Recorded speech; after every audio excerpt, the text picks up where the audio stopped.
you and your student are going to need to be internet connected. Mm-hmm. That makes sense. You're going to need, they're going to need a device to video on, as you will, and they're going to need a device to do the program on. If it's a big enough screen, that can be the same device. I have students who Okay. do it on laptops, and that's actually a really nice situation. If you have a student who has trouble tracking, a laptop is actually easier because most aren't touch sensitive and they can touch the screen. Okay. If not, if they're working on a tablet, you're going to want them to have a pencil with an eraser at the end of it or something to track with if they're still at that stage. So video devices, running the program devices could be the same, could not, and a subscription for each kid, and you're aware of that, and we can work with you in this situation to make that a reality for all of your kids who need it. Okay. The two differences, the main two differences of working next to across from a child in a room or across the miles are logging the student in from a distance and working with the video aspect. So we're going to tackle those two really thoroughly now. So Okay. so you guys all know how to log in students face to face. When you're at a distance with your student, and you guys can do this from a student's point of view now, why don't you guys be my students, we could work this through step by step so you guys see the steps. You're going to go to digital.greatleaps.com. And I'm going to come on and share my screen with you so you'll be able to see the teacher device as well as the student device. So let me come on over here. Okay, so can you all see my screen? Yeah. Yeah.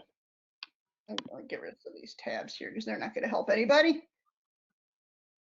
Okay. So the first thing you're going to do is you're going to instruct your students, and you're my students, go to digital.greatleaps.com. You can also write that on a $1 whiteboard with dry erase markers. You can also have your parents help. If they're little ones, you're going to want to have somebody on hand the first time or two to log them on. Okay. Most parents can save it as a link on the computer, and it's easy enough.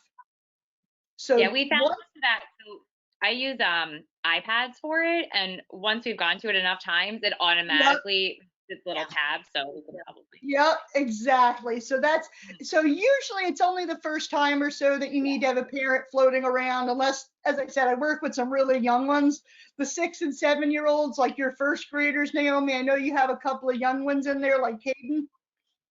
Yeah. So he's probably a rock star at this point, logging in. Yeah, no, all of my students, they know exactly. We've been doing it since November. They're very proficient. They're fine. I love they ask for their code. They're like, "What's my code?" And I give them the code, and they can.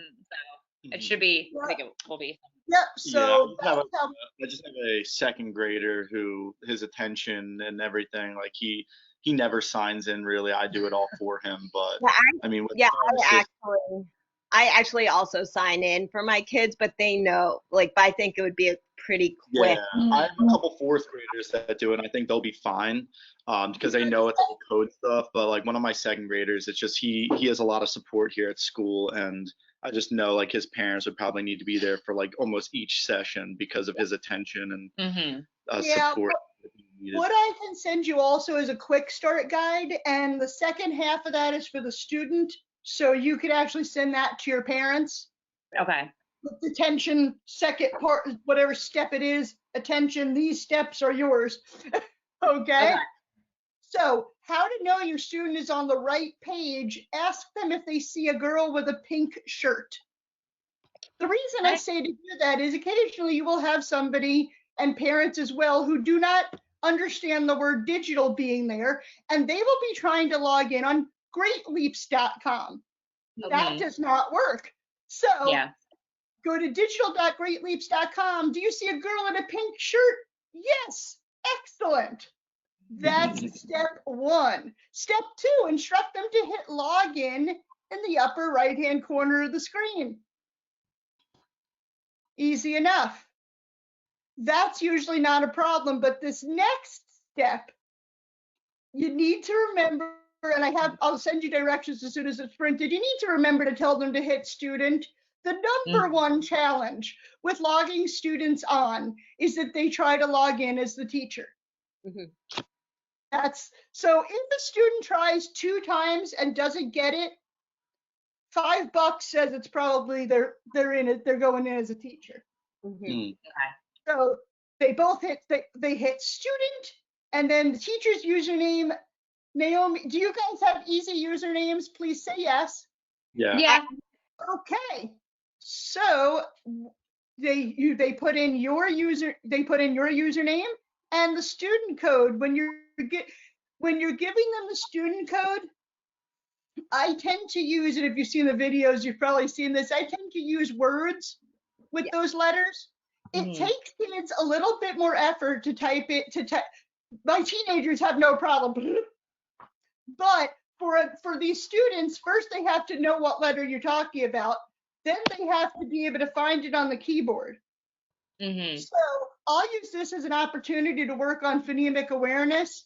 So A as in armadillo, P as in plutonium.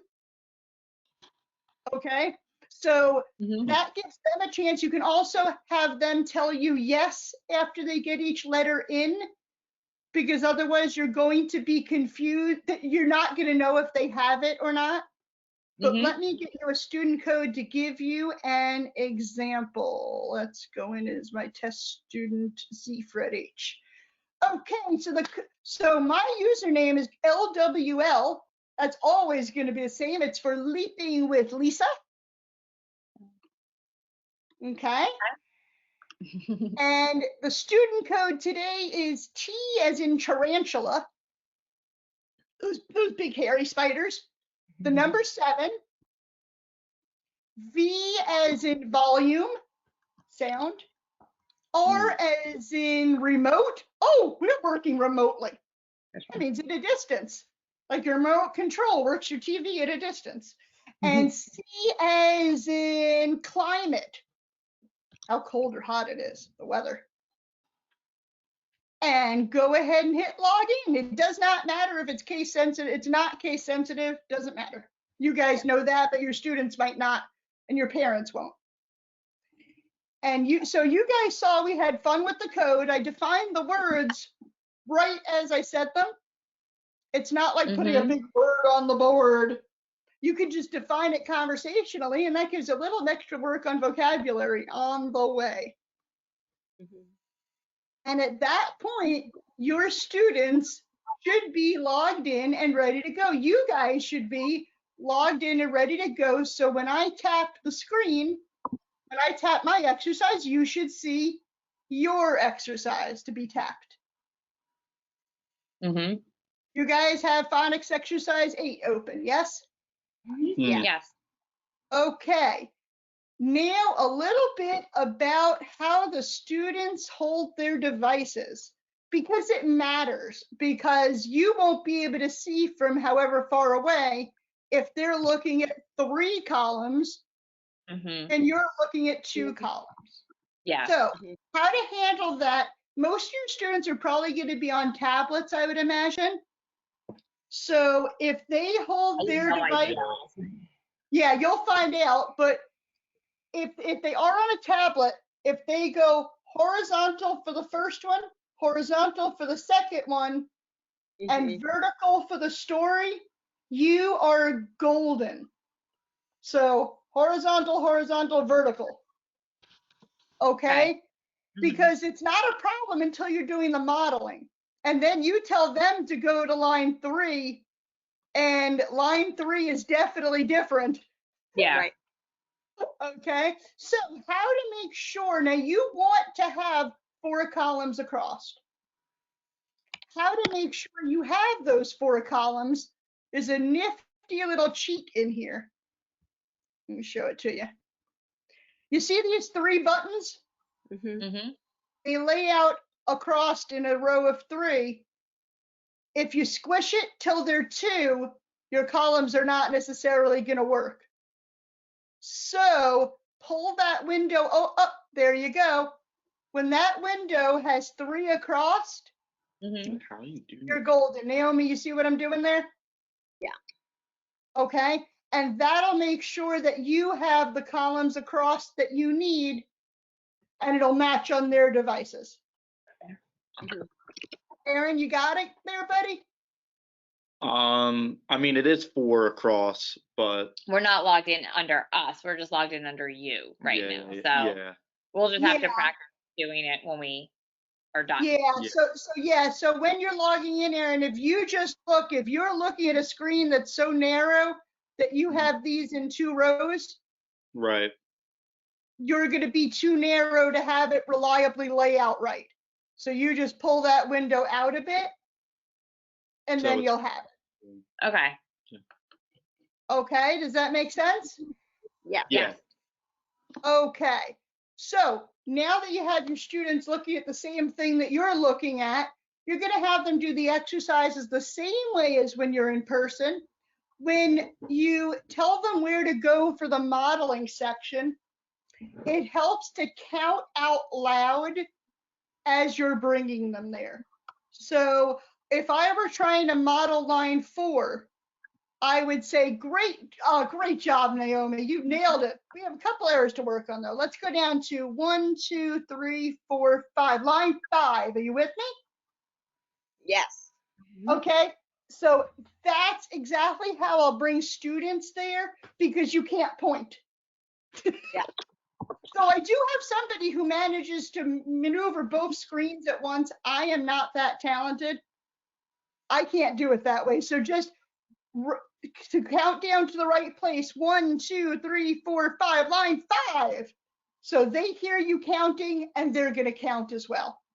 Mhm. Okay. Okay. Yeah. So then you do your modeling. The next thing you're going to have to tell them is to hit that big back button on the bottom of their screen. Many of them, I think you guys are used to doing that in person, I would imagine. Yeah. Mhm. Okay. And Yeah. that's not usually a problem. It's the only button on the screen. Mhm. Yeah. So you should be good there. So does anyone have any questions about how to connect on the program level? We're going to talk the video level next. How are you guys on the program Good. level? Good. Okay, awesome. Thumbs up. Woo.